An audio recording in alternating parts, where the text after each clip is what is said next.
the little man at the piano, found himself in the deepest of the two basements at the Museum of Vladimir Lenin off Khreshchatyk. A dim light came from a smoky kerosene lamp, and shadows danced on the bare stone walls, glistening with the moisture that infested this tomb. Glivenko was squatting beside an apparatus the size of a small cabin trunk. Cables and what looked like valves were encased in metal. When Glivenko tried to move it, the effort made him grunt. Beside the apparatus was a big battery, the kind you'd find in a truck. 2 wires ran from the battery to the apparatus, but what drew Glivenko's attention was a light bulb held by another man he addressed as Osip.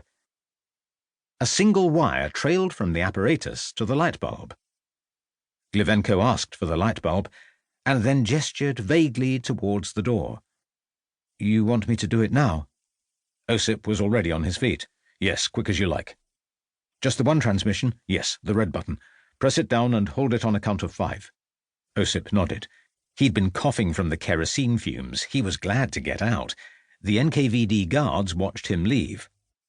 One of them turned back to Glivenko. "This is okay?" he said. "Safe?" "Sure." Glivenko was looking at the light bulb. Nothing happened. Within a minute, Osip was back again. "Well?" "It didn't work." "Again?" "Yes." Osip disappeared. Glivenko took off his glasses and gave them a polish. The guard watched him for a moment or two. This time he was bolder.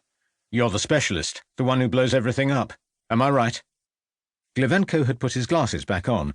Still squatting beside the apparatus, he didn't move, didn't answer. All that mattered was the light bulb. Then came the clump of Osip's heavy footsteps on the wooden stairs outside and the familiar white face at the door. 5 seconds, he said. "I counted." Glivenko was still gazing at the light bulb. At length he got to his feet, put the light bulb carefully to one side, wiped his face with the back of his hand, and produced a packet of cigarettes. Ignoring the guards, he tossed one to Osip and lit his own. "This stuff is shit," he said at length, stirring the apparatus with his boot. "We'll need to start again."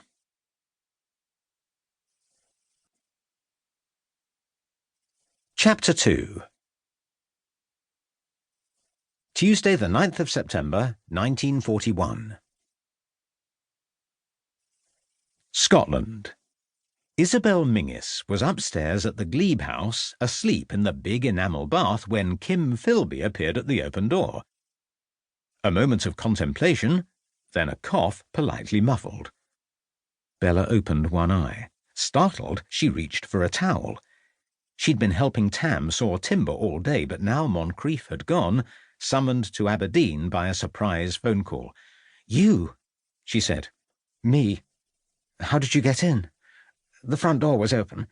I took the liberty of coming in. I called." He nodded down at the bath. "You must have been having a doze in there."